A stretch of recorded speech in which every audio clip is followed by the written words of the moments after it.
എല്ലാ കൂട്ടുകാർക്കും പുതിയൊരു വീഡിയോയിലേക്ക് ഒരിക്കൽ കൂടി സ്വാഗതം. ഞാൻ വന്നിട്ടുള്ളത് മത്തനും ചെറുപയറും വെച്ച് നാടൻ രീതിയിൽ തയ്യാറാക്കുന്ന ഒരു കറിയുടെ റെസിപ്പി ആയിട്ടാണ് കേട്ടോ. അപ്പോൾ നമുക്ക് വീഡിയോ ഒന്ന് കണ്ടിട്ട് വരാം. അപ്പോൾ ആദ്യം തന്നെ നമുക്ക് ഈ മത്തൻ കഷ്ണങ്ങൾ ഒന്ന് തൊലിയൊക്കെ കളഞ്ഞ് ക്ലീൻ ചെയ്തെടുക്കണം കേട്ടോ.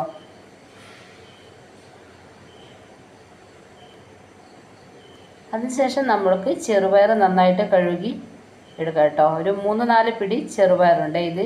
ഇത് കുതിർക്കാതെ ചെറുപയറാണ്. ഇത് ആദ്യം തന്നെ നമുക്ക് കുക്കറിലൊന്ന് വേവിച്ചെടുക്കണം. ഇത് കഴുകി നമുക്ക് കുക്കറിലേക്ക് ഇട്ട് കൊടുക്കാം. അതിനോടൊപ്പം ഒരു പകുതി സവാളയും 1-2 പച്ചമുളകും 2 വെളുത്തുള്ളിയും ചേർത്ത് ഉപ്പ് ചേർത്ത് നമുക്കിത് വേവിച്ചെടുക്കാം കേട്ടോ. ഇതിലേക്ക് ഒരു 1/4 ടീസ്പൂൺ മഞ്ഞൾപ്പൊടി കൂടി ചേർത്ത് കൊടുക്കാം. അതിനുശേഷം ഇത് 3-4 വിസിൽ വെച്ച് നമുക്ക് വേവിച്ചെടുക്കാം കേട്ടോ. അപ്പോൾ ഞാനിത് നന്നായിട്ട് വേവിച്ചെടുത്ത് വെച്ചിട്ടുണ്ട്. ഇനി നമുക്കൊരു ചട്ടി വെച്ച് കൊടുക്കാം. അതിലേക്ക് നമുക്ക് മത്തൻ കഷ്ണങ്ങൾ ആദ്യം തന്നെ ഇട്ട് ഒന്ന് നമ്മൾ മിക്സ് ചെയ്തെടുക്കണം കേട്ടോ. ഇത് നമുക്ക് ഈ ചട്ടിയിലേക്ക് ഇട്ട് കൊടുക്കാം. ഇതിനോടൊപ്പം നമുക്ക് ഉപ്പ് ചേർത്ത് കൊടുക്കാം. പിന്നെ നമ്മൾ കുറച്ച് മഞ്ഞൾപ്പൊടി ചേർത്ത് കൊടുക്കുക. പിന്നെ 1 ടീസ്പൂൺ വെളിച്ചെണ്ണ കൂടി ചേർത്ത് ആദ്യം തന്നെ നന്നായിട്ടൊന്ന് മിക്സ് ചെയ്ത് മാറ്റി വെക്കാം കേട്ടോ. ഒരു അരമണിക്കൂറെങ്കിലും ഇത് നമുക്ക് ഇതുപോലെ വെച്ചേക്കാം. അപ്പോൾ ഈ കഷ്ണത്തിനൊക്കെ ഉപ്പും നന്നായിട്ട് ഉപ്പ് പിടിച്ച് വെക്കും കേട്ടോ. ഇതുപോലെ മിക്സ് ചെയ്തെടുക്കാം.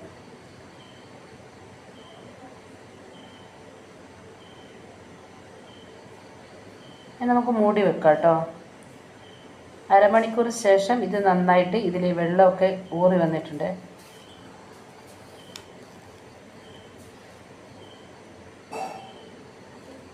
ഇനി നമുക്കിതിലേക്ക് ഒരു തക്കാളി അരിഞ്ഞത് ചേർത്ത് കൊടുക്കാം.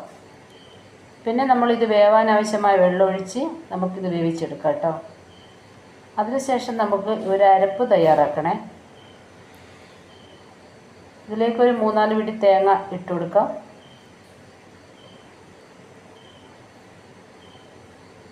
പിന്നെ നമ്മൾ ഇതിലേക്ക് ഒരു 1/4 ടീസ്പൂൺ ജീരകമാണ് ചേർക്കുന്നത് കേട്ടോ.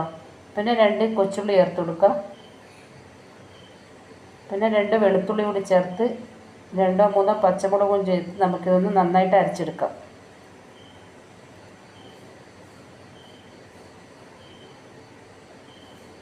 അപ്പോഴേക്കും നമ്മുടെ കുമ്പളങ്ങ കഷ്ണങ്ങളൊക്കെ വെന്തിട്ടുണ്ട്. ഇതിലേക്ക് നമ്മൾ നേരത്തെ വേവിച്ച് വെച്ച ചെറുപയർ കൂടി ഇട്ട് കൊടുക്കാം.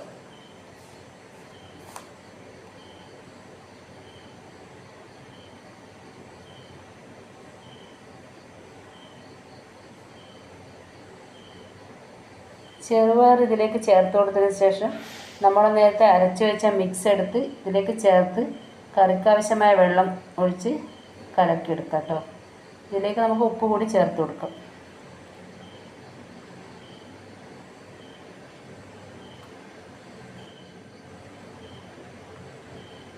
പാകത്തിന് വെള്ളം ചേർത്ത് കലക്കിയെടുക്കാം കേട്ടോ.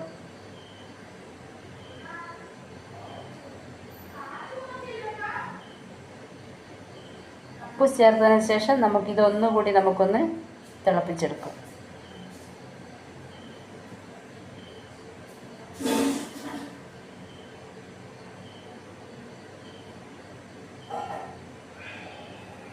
ഇപ്പോൾ നമ്മുടെ മത്തൻ കറി ഇവിടെ ഒരുവിധം തിളച്ച് വന്നിട്ടുണ്ട്. ഇനി നമുക്കിതിലേക്ക് കുറച്ച് കടുക് താളിച്ചു കൊടുത്താൽ മാത്രം മതി കേട്ടോ. അതിനായിട്ട് നമുക്ക് കുറച്ച് വെളിച്ചെണ്ണ ഒഴിച്ച് കടുക് പൊട്ടിച്ചെടുക്കാം.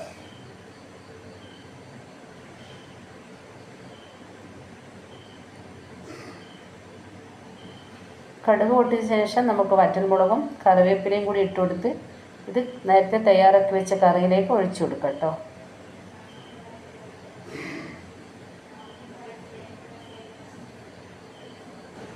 ഇത്രയേ ഉള്ളൂ കേട്ടോ. നമ്മുടെ ഈസി മത്തൻ ചെറുപയർ കറി ഇവിടെ തയ്യാറായേ.